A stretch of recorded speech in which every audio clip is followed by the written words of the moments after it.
Wildlife filmmakers expose themselves to angry and fierce animals, travel to remote areas, risk life and limb to capture amazing images.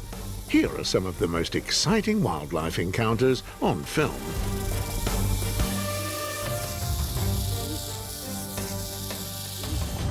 Cameroon, Central Africa. Here in the Wildlife Centre, there is a gamekeeper you certainly should not copy. Chala, come, chef. Very good food. Alfred Bama feels at ease playing with the adult gorillas, the most powerful great apes on Earth. Afraid of close contact? No way. He joins in even the roughest tussle. Anyone care for a bout of gorilla wrestling?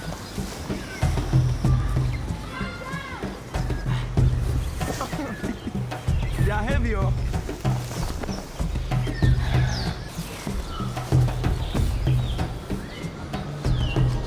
Friends. So gorillas are for me like my brothers.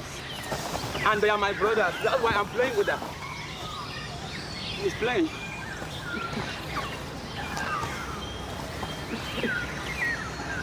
You see that they really love me. I mean, they are playing and they are very happy.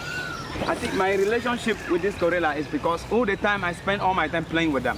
So I mean, they always see me here every day, every day. So when I'm playing with them like this, they are so happy because they really love me and they trust me. And he trusts them.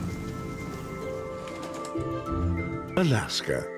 Wide open spaces, sparsely populated, rich in animal wildlife, and home to 50,000 grizzlies. The wildlife filmmaker Andreas Keeling has known many of them for several years now and wants to introduce his son to his hairy acquaintances. It's strange. This female bear just won't leave the valley. She stays here all year round and feeds on grass. He knows just how to handle the grizzlies.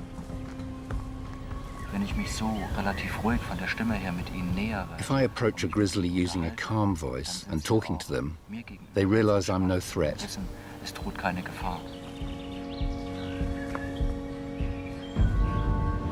Even so, caution is always recommended. Young bears are especially keen on hunting, and it's hard to tell its mood from its expression.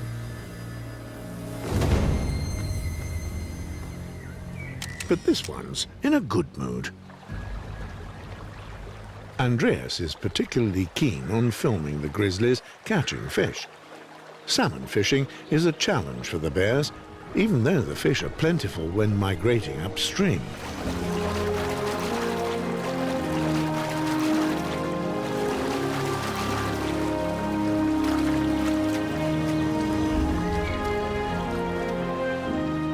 Andreas is ignored. The bears are in fish fever.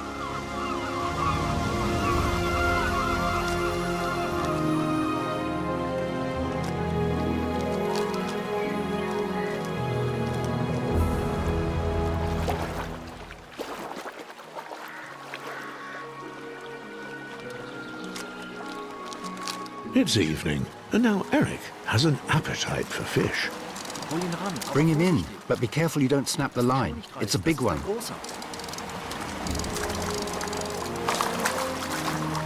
Success. Your first salmon, super. While Andreas is taking underwater shots, Eric cuts his fish, unaware that he's being watched.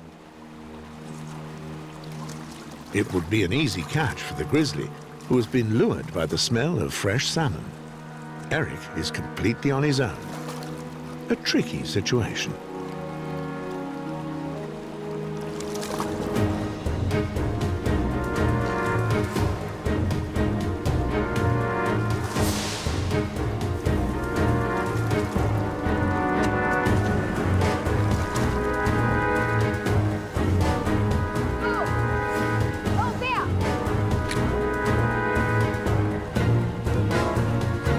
Eric keeps his cool.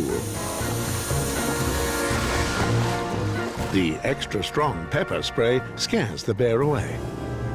Are you okay? Yes. Father and son decide they'll be more careful in future, but for now they'll sit down and enjoy Eric's well-defended catch. And? Just the way it should be.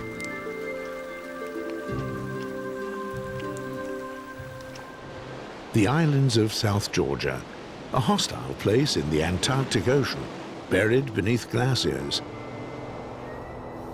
The air cools over the massive ice plains, creating fall winds which dry out the ground. An arid wilderness remains.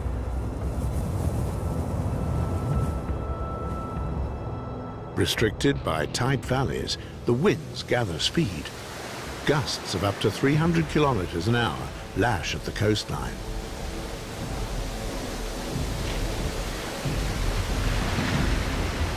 But this bizarre environment is threatened by global warming. The Argentinian glacial scientist Jorge Strelin is documenting the changes in this icy world. Here, in this glacial arch, he hopes to find information about the ice movement. A dangerous place to be, even for the experienced.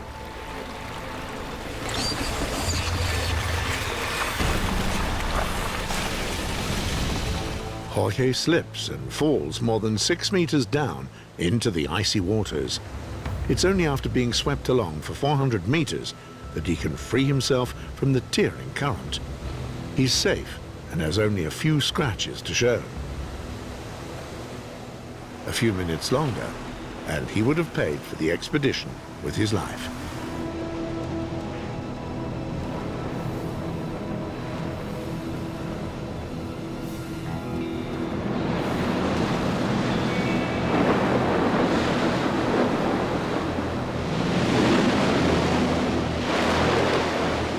Jorge is lucky. He has gathered valuable information to take back home. Information that will help scientists understand more about the climate change. Greenland. Here, nature is harsh and hostile. This explains why the Inuit call upon metaphysical powers via the Tupilak to help them. The wildlife filmmaker Uwe Anders accidentally broke the legs off one of these figures in a museum. Things have been going wrong ever since. A meltwater lake caved in, flowed beneath the glacier. Huge chunks of ice broke off.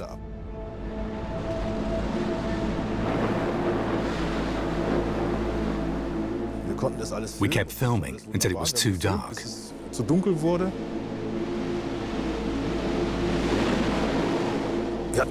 We'd already packed up all our stuff, and I said I'd go to the spot we'd been to check if we had left anything behind. When I go back to my assistant, I can see from his expression that something's happening. I turn around and see a 30-meter chunk break off and fall. We started running.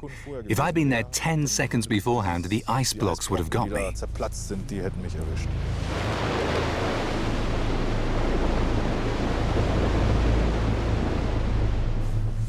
Perhaps the Tupilak didn't get me, because he had no legs, was too slow.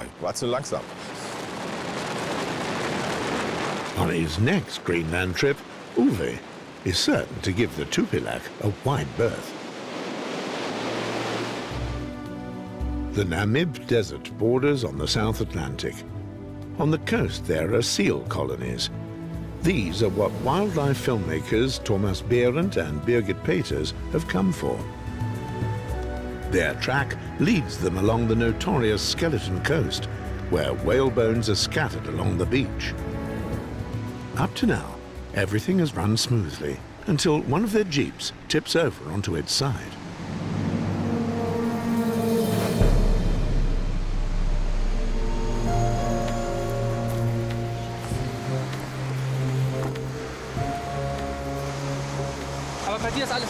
Everything okay with you? Your knee's shaking. What's up? Thankfully, no one's been hurt. After the initial shock, it's time to get the jeep back upright. Everyone has to lend a hand. Dieter, is there enough time before high tide? 1.5 hours, then we have to be out of here. Then the jeep will be flooded. Yes. It's a race against the incoming tide.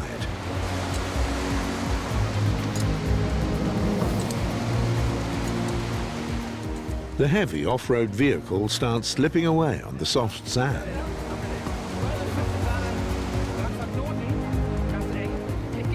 The sea keeps on rising.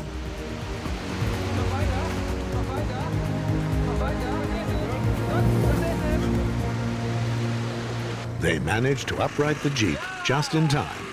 Now it's full steam ahead. They want to get away from the coast. The seal colonies can be reached via the overland route as well. The Tai Forest on the Ivory Coast, the largest connected area of rainforest in West Africa. Wildlife filmmakers are here under the dense treetops to find the shy pygmy hippopotamus.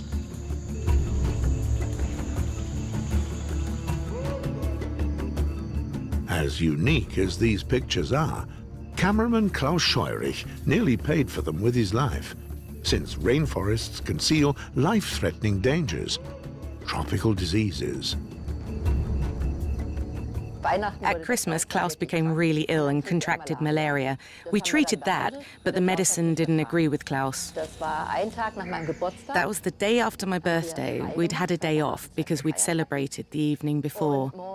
And then in the morning, we'd just been chatting.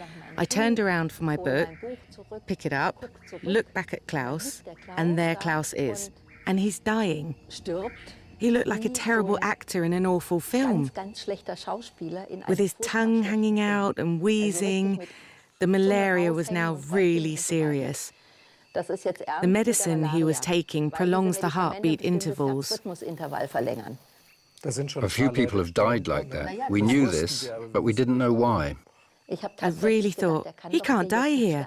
How would I get him out of here, out of the rainforest and back home? How would I manage the funeral? Those are thoughts that cross your mind, you know. And in the meantime, you're doing everything in order to prevent the worst-case scenario.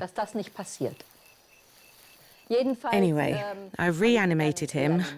I've no idea how long it took. He came back to life, but the whole day he was... You saw it, how his eyes kept rolling away. So you had to keep on encouraging his heart to beat. And it worked. It really worked out. It was great. I simply fell asleep and she kept waking me up. And the day was awful, of course. I was down with fever in my bed. And the bed was in a mud-walled hut. It was no fun. But it was only afterwards that I started shaking. I was in shock. I curled up in embryo position and shook. Yes, that was a bit awful somehow. That really was awful. Yes. So, wildlife filmmaker can be a dangerous job, even if the animals you are trying to film are harmless.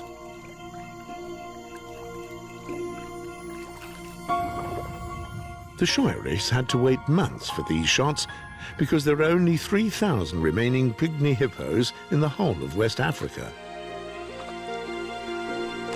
The Tai National Park is one of their last refuges. If it isn't protected, these might be the last images of wild pygmy hippos captured on film.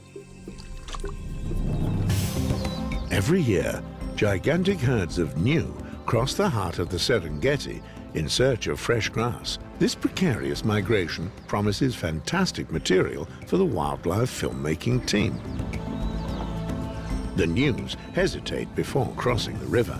They can sense hunters lurking nearby.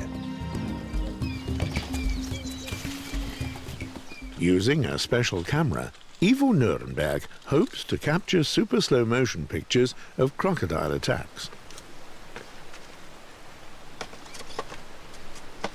In the meantime, Oliver Goetzl positions his normal remote camera to get close-ups of the gnus. To check that the image section and focus are correctly adjusted, Oliver puts himself into typical gnu position. That's good.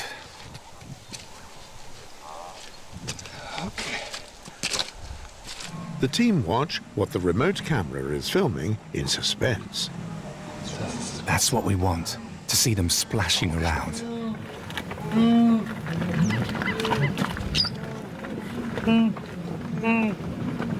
The news aren't keen on the loss of privacy, though.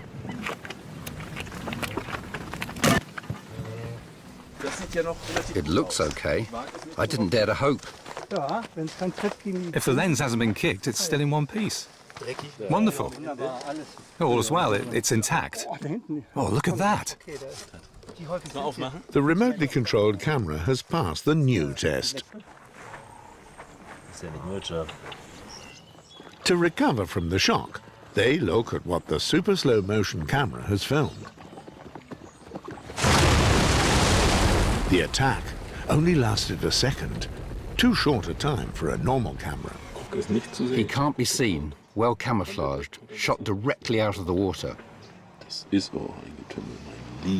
The special camera films this action in up to 2,000 pictures per second, and a motion sequence never seen before is captured.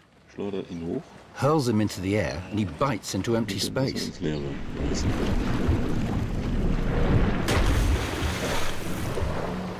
It's really great to see how the water is churned up in front of him. Even veteran filmmaker Reinhard Radke is thrilled.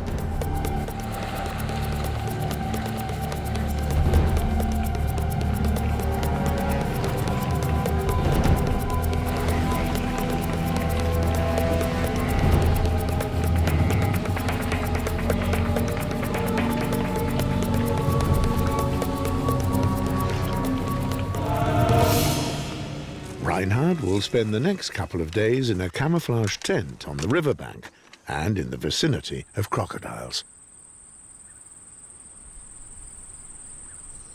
I don't really like sitting in a camouflage tent because you have no alternative when something happens elsewhere. You just have to stay in there all day and wait for something to happen. But you get shots which would otherwise be impossible because the animals are merely meters away from you. A good camouflage means unforeseen risks. You wouldn't believe how big an animal is when it's only 1.5 meters away. You have to keep calm and keep your nerves under control, which is hard enough.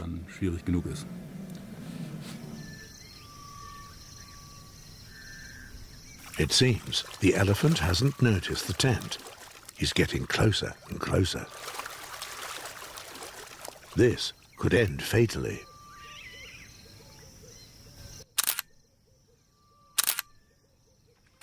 A bit of luck is what's needed here.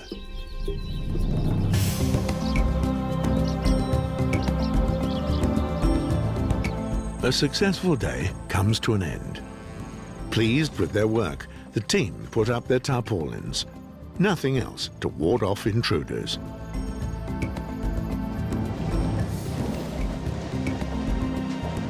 Wildlife filmmakers often have to use the regional method of transportation, as these both do in the swamps of northeast India, in the Kaziranga National Park. Their goal? The Indian rhinoceros. But they have to keep a safe distance from the giants. Rhino mums defend their offspring against intruders resolutely.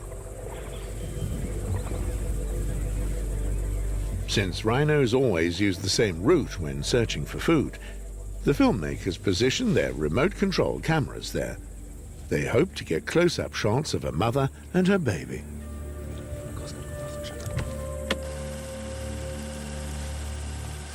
She senses something fishy.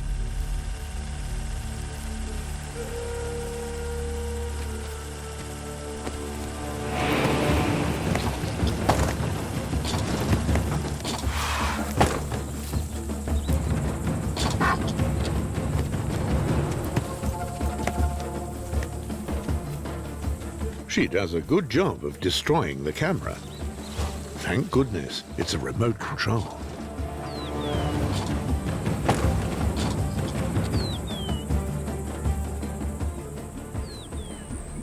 As quickly as she is attacked, she also calms down. Her baby is safe. After all the excitement, they need a refreshing lug of Brahmaputra water.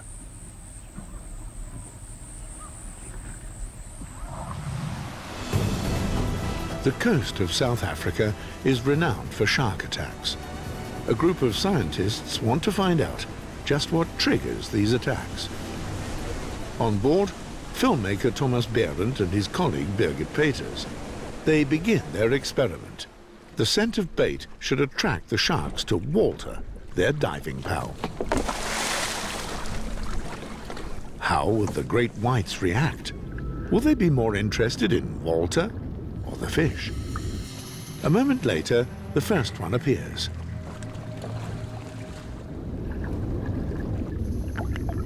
A human being would probably have just noticed the shark and would be panicking. But Walter stays cool, of course. The shark inches his way forward. He dares his first bite. Exploratory bite, as it's called. It's only the fish the shark wants, but because of reflections on the water's surface, he misses them and bites into the dummy. Finally, he does manage to get the bait and swims away. But how do white sharks react to real humans? Supported by the South African shark expert and long-team colleague Andre Hartmann, Thomas braves the sea water. For 1.5 decades, Thomas has been diving amongst white sharks. They both want to dive deeper to see how the white sharks will react to them.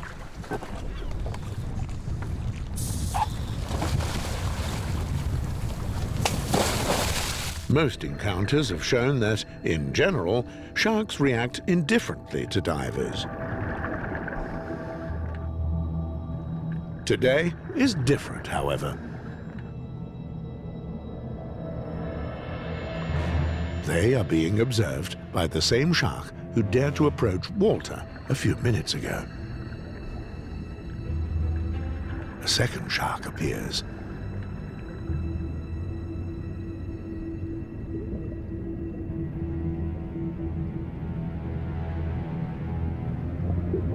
And then a third.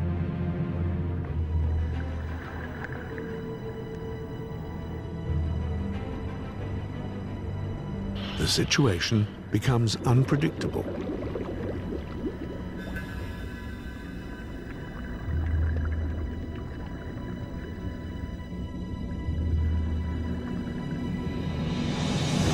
White sharks are by no means loners, as previously assumed.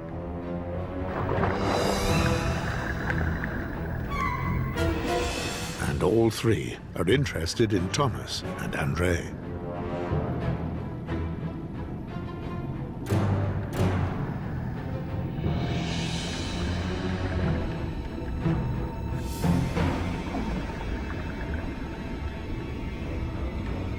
Without warning, one of them attacks.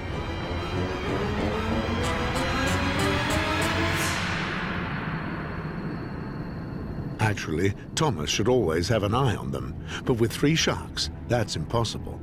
The moment he looks in another direction, one of the sharks takes the opportunity. Fortunately, Andre reacts immediately and shoos him off. Wow, you didn't see what almost happened behind your head. One thing is clear. When divers encounter a white shark, they have to keep it in view, or it could be dangerous.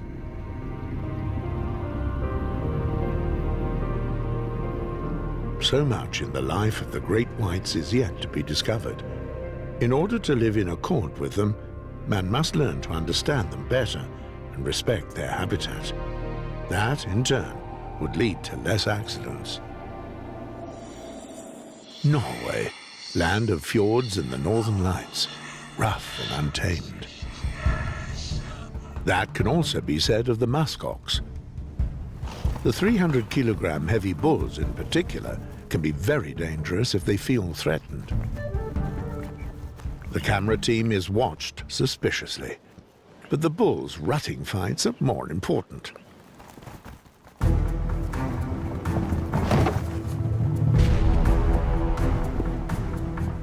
Even so, the animals remain unpredictable. Nature filmmaker Jan Haft keeps his distance. If a muskox is irritated, you practically have no chance. There are no trees, the trees are minute, dwarf birches, you can't climb them. So what do? The muskox is considerably faster, so you have to avoid any conflict. Taking close-up shots is definitely not recommended. We positioned a small remote control camera and hid ourselves 50 meters away.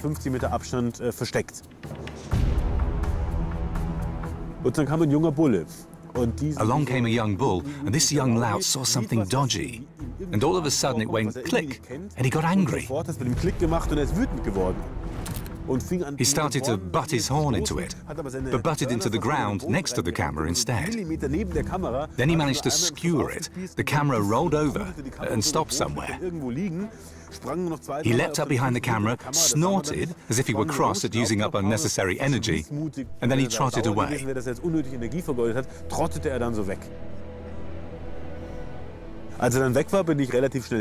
When he was gone, I went over quickly. I'd no idea how close he might still be. I thought it unlikely that he would come back again, but if he had, I'd have been only a few meters away from him. Due to his courageous effort, Jan took these exceptional close-ups home.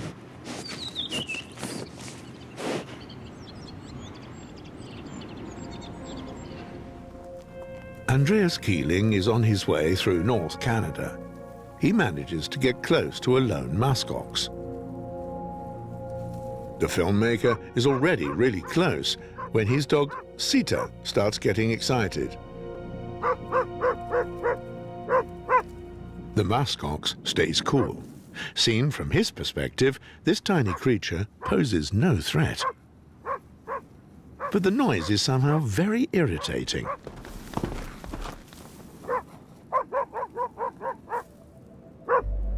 Now, that was a feigned attack, but Andreas takes it as a warning. Sita, on the other hand, just won't give in. Before the muskox changes his mind, Andreas begins retreating.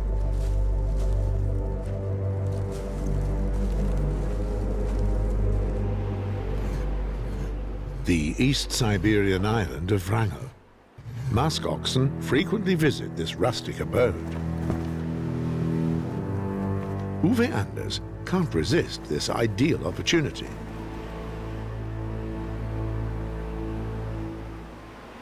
However, at dinner, he and his colleagues discover that the muskoxen aren't their only visitors.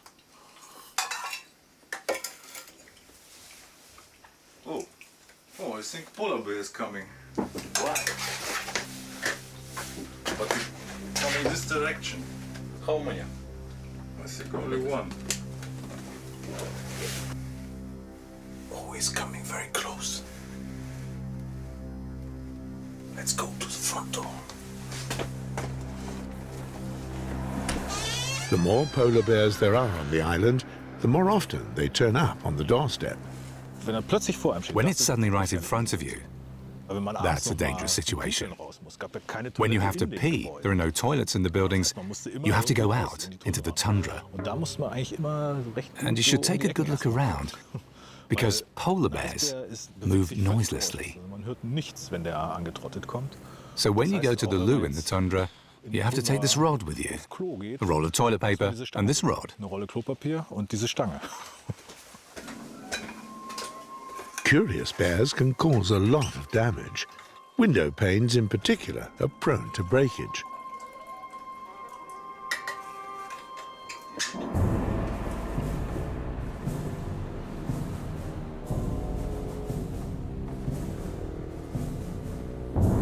A bear in the house. That is lethally dangerous for the inhabitants. That's why windows and doors, the house's weak spots, are barred up with robust wooden planks covered with nails. But even these don't always help. That's why it's good to keep polar bears at a distance. The fewer polar bears you have in the place, the better. It's a latent danger. To unexpectedly come across a polar bear sleeping in a semi-derelict house, and you're passing by and it suddenly comes out of it. That's a situation you haven't prepared for. Keep the risk low. Together with Ranger Alexei Bezlukov, Uwe decides to drive out the intrusive bear.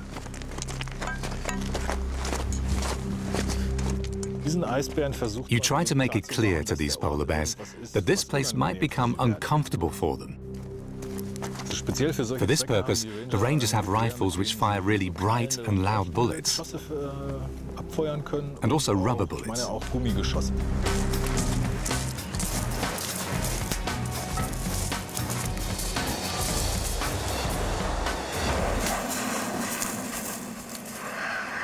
At first, that scares the polar bear, but he runs only a few hundred meters away and then carries on as before.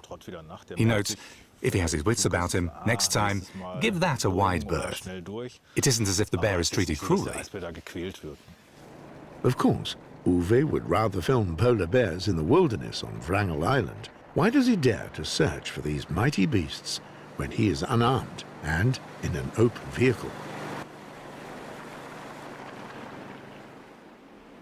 At the end of the day, it was obvious that the polar bears were much shyer than expected. So the problem wasn't that they came too close. It was more the problem of us simply getting close enough to them. One typical situation, a polar bear is asleep in the tundra, and you can get quite close to him. You can get within 30 to 40 meters, and that's what we did. And the wind was in our favor, so he couldn't smell us. We sat down really quietly and set up our equipment, but made a small noise even so. His head popped up, he saw us, and ran off straight away. Once he was behind the small hill, however, he had to take a look.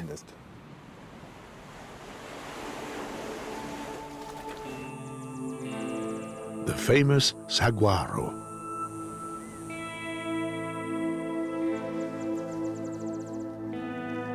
This gigantic cactus is the characteristic landmark in the Sonora Desert in the southwest of the USA. From its white flowers, you can tell that the monsoon will soon begin. Finally, after months of drought, the first drops start falling. These regularly recurring summer rains are the secret behind the richness in species. Nowhere else in the USA can this many cactus species be found.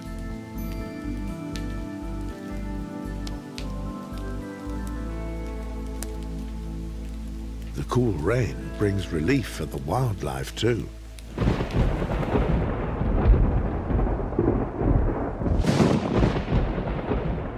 But then, the soft rain turns into a torrent.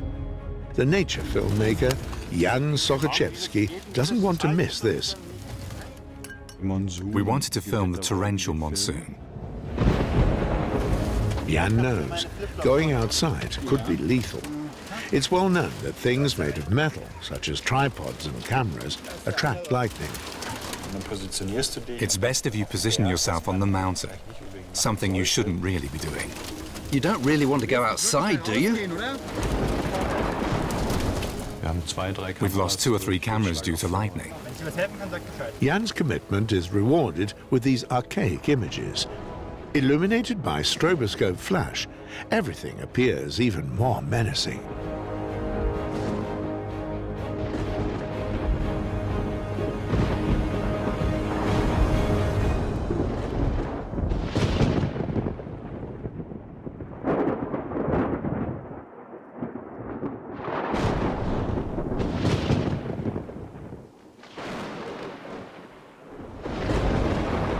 His pictures illustrate the gigantic dimensions of the torrential rainfalls.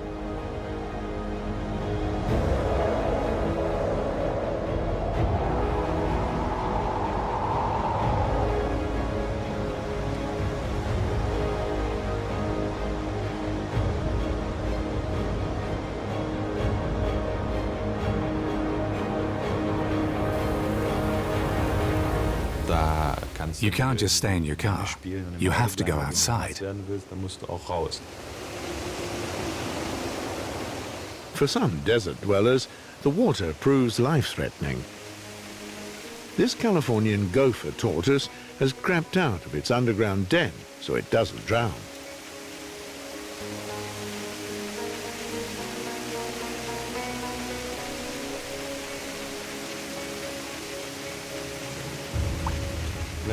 When it rains, the desert becomes a place of raging currents for 1 hour or two.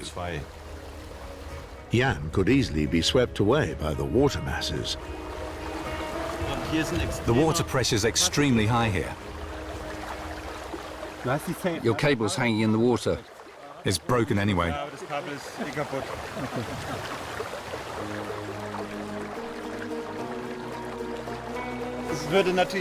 It would look really great if I went in there, but I don't know.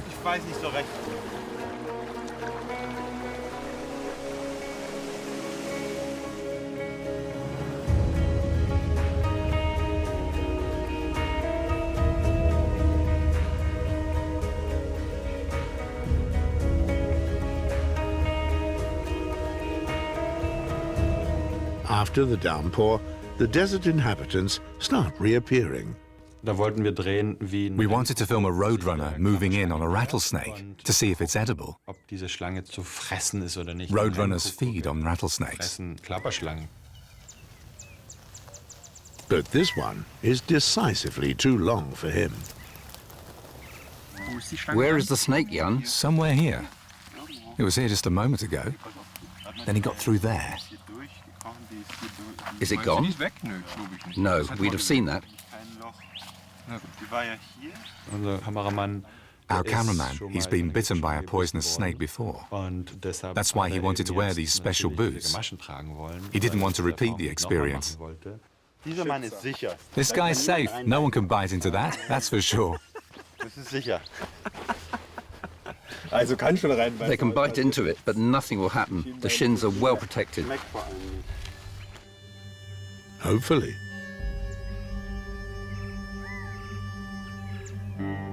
The poison from one bite would be enough to kill thousands of mice. Nevertheless, Jan is set on getting close-ups. You really want to see them close up, and for that we used a small finger camera, which you can attach to a rod. Because as a cameraman, you don't want to put your head there.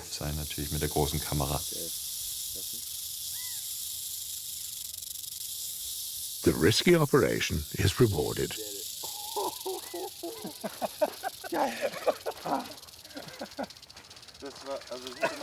You couldn't have filmed that better even with a big camera. Beautiful. It didn't react to the camera. That was the beauty of it. It came up really close. It wasn't in focus anymore. Probably saw its reflection. Pleased with their booty, the wildlife filmmakers call it a day.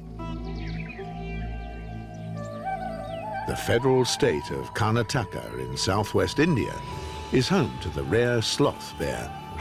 What's unique? Here you can film the nocturnal animals in daylight.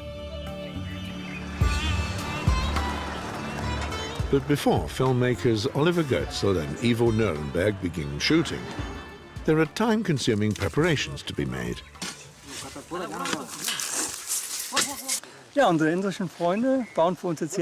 Our Indian friends are building a tower for us, which will later be camouflaged. It allows us to film the plateau behind that rock, where we hope to film a mother with her two young. Their lair is over there, and that's why we have to be able to film over the large rock. The tower is being made by a locksmith in a neighboring village. A week later, it's finished and has only to be erected. That's a gigantic lever. Unthinkable what would happen if the steel construction collapsed. It's slipping. Go in there, further back. Steel on steel is extremely slippery and hard to handle. A crane would have made the installation safer, but they are a rarity in this remote region.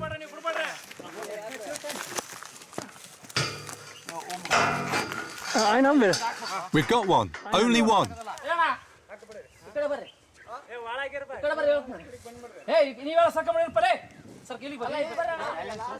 After much discussion, the leaning tower is almost upright.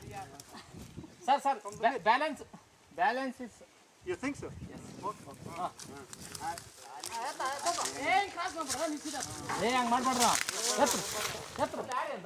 Thanks to many helping hands, all has gone well. The operation has been completed without casualties, though it looked rather dangerous. The tower is standing. That's wonderful. It stands and doesn't wobble. Ivo and Oliver can do without wobbling, because that would create blurred images.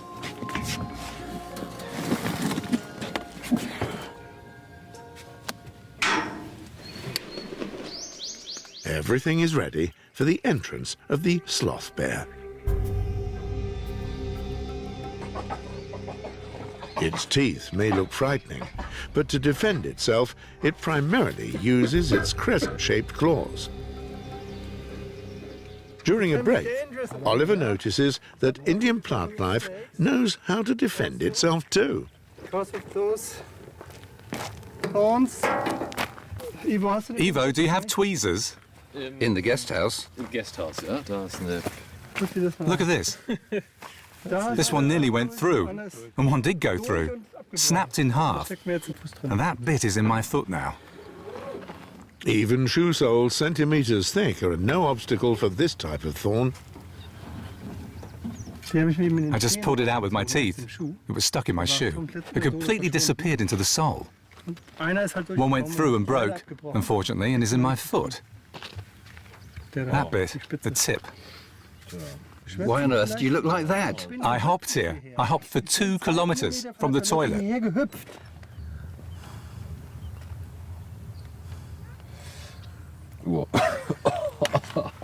Shoes. Yeah, you should not sniff on those shoes. Deadly poison. Ivo, I really don't need to hear your silly commentary. Maybe you Perhaps you could give me my shoe.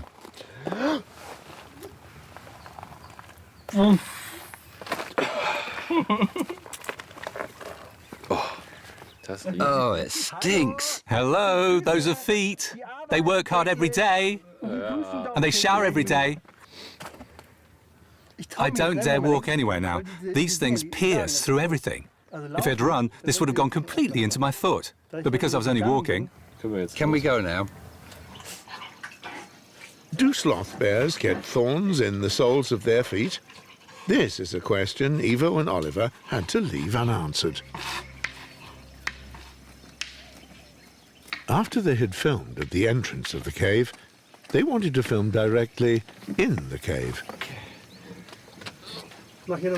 A bit of noise. First of all, they have to make certain there is no one at home. When surprised, sloth bears are quick to attack with their long claws. In India, they cause more mortalities than tigers and leopards put together.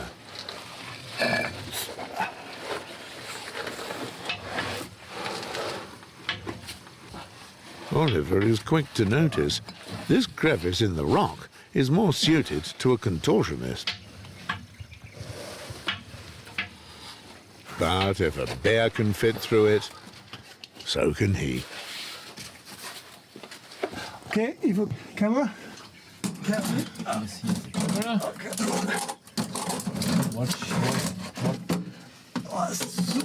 It's a really tight squeeze. However, a few bats live here, and I love them, as is well known. And this is a wonderful spot.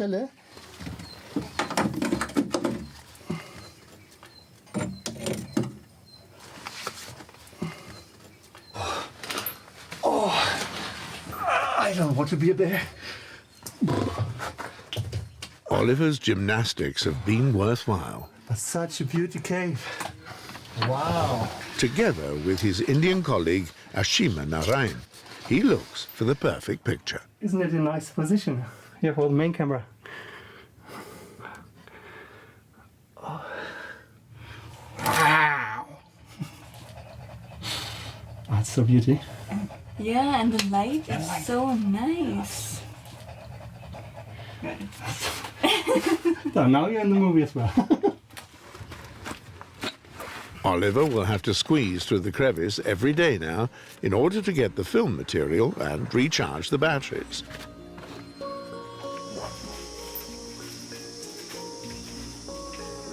The filmmakers have gained a fantastic insight into the family life of a bear mother.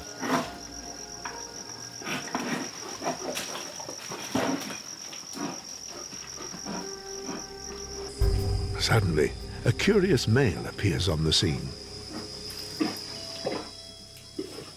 The she-bear isn't having any of this.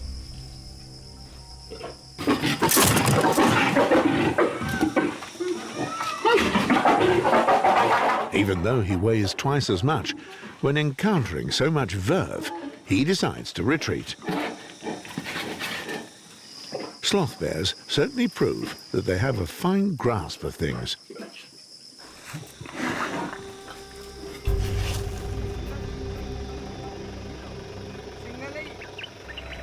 The following morning, Ivo and Oliver want to take aerial shots from a hot air balloon.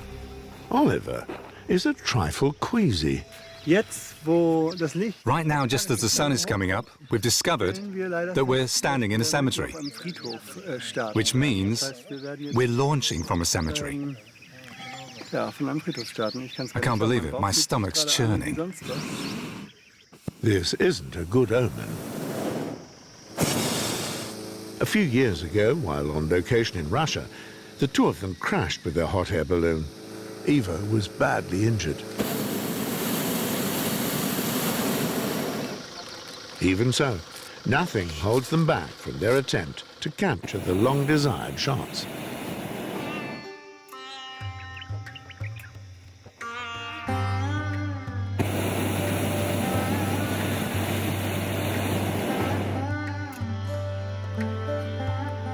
Thankfully, it's ideal ballooning weather.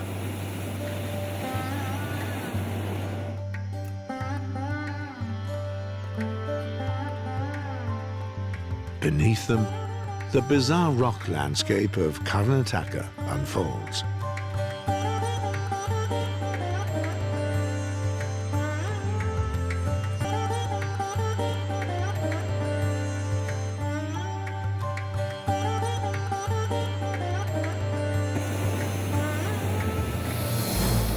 All of a sudden, there's a problem.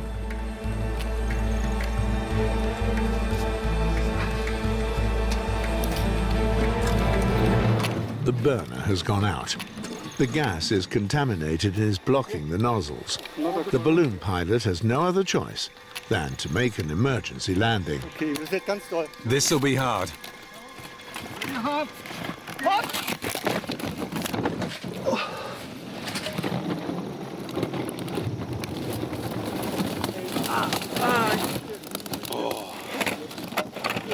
Do we hang on the big one?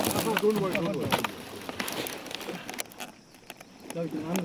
Will we fall down? The pilot is more or less unscathed and runs to Oliver's aid. He's not in a good way. He's not getting any air.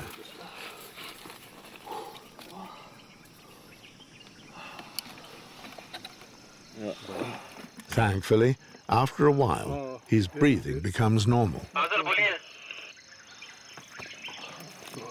You're fine? 100%? Ja, das war ja, also, der ließ wirklich fast gar nicht gleich im Kopf. Dachte ich auch. I thought we'd be badly injured. When I looked at that rock, I could see quite a drop. If we'd banged against it, we would have fallen 30 meters vertically downwards. Hey, do you want to get back into a balloon? Of course, even after 2 balloon accidents. The team has only suffered a little shock.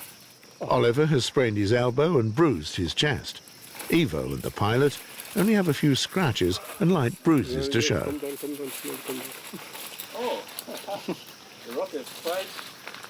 See, luckily you don't hit that. Nice. Yeah? I think all equipment has been... A blessing in disguise. If they had bumped into the tip of this boulder, the balloon journey would have ended fatally. Very dodgy transportation, wild animals, the unpredictable powers of nature, an ordinary day in the life of wildlife filmmakers who want to be where the action is.